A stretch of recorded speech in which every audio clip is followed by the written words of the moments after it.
The US, France and Germany have said they will send dozens of armored infantry vehicles to Ukraine, a significant deployment of Western support at a critical juncture in its war against invading Russian forces.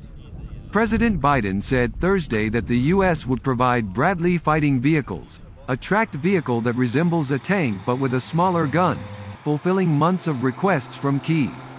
The Bradleys are part of a new military aid package, which officials said they expected to outline formally Friday, that would include other munitions, vehicles and weaponry. Germany, meanwhile, said it would send Marder infantry vehicles, and France said it would send AMX-10 wheeled armored vehicles. The vehicles will give Ukraine a new armed and armored capability, enabling its forces to roll mechanized infantry troops into the fight and giving them a higher level of maneuverability and firepower. It will provide a significant boost to Ukraine's already impressive armored capabilities, and we're confident that it will aid them on the battlefield, said Brigadier General Pat Ryder, a Pentagon spokesman, adding that it will be particularly effective against Russian tanks. It's not a tank but a tank killer, he said.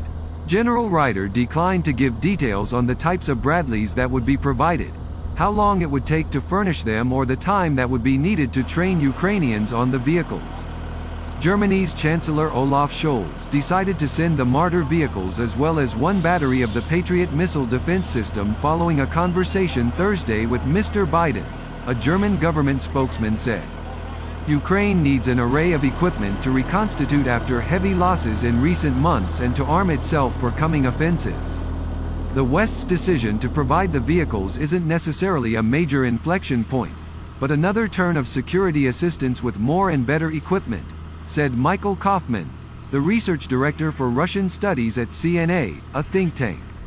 We are more than 10 months into the war now, and it's clear that the West is searching for what additional capabilities can be provided to Ukraine to help it achieve victory, he said. As the war drags on, this search will entail digging into the repertoire of capabilities that are available and nations changing policy over time on those weapons or systems that they were previously withholding. The vehicles offer a number of advantages to Ukrainian forces.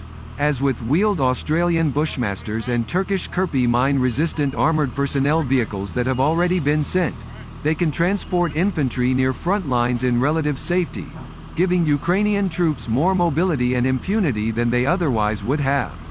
If the US provides the vehicles in large numbers, that could give Ukraine a serious advantage. Wheeled vehicles such as the AMX-10 can move faster than tracked vehicles, giving Ukrainian forces vital speed against slow-moving Russian forces. Even tracked Bradleys, which have an official top speed of around 35 miles per hour, can move quickly, with soldiers reporting having driven them above 50 miles per hour. Wheeled vehicles generally must stay on roads or firm ground, unlike tracked vehicles, which can drive through mud, sand and other unstable types of terrain. But wheeled vehicles normally get better gas mileage, giving them greater autonomy in operations. They also ordinarily require less maintenance than tracked vehicles.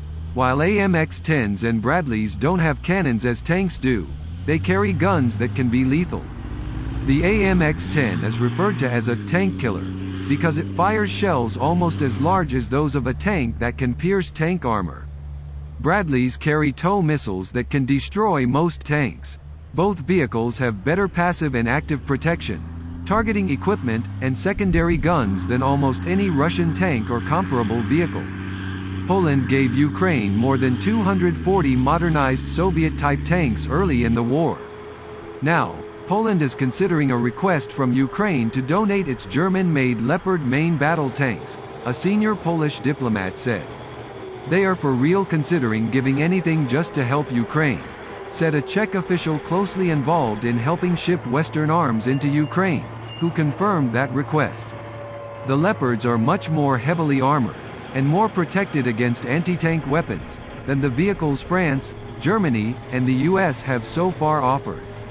Poland has more than 240 Leopard tanks, enough for 2 tank brigades, and plans to eventually unload all of them, said Sławomir Debski, director of the Polish Institute of International Affairs, a Warsaw think tank close to the Polish government. The pace at which it could give those to Ukraine depends on how quickly Poland receives replacement tanks it has ordered from manufacturers in South Korea and the US, he said. Berlin would also need to approach Ove. Ja,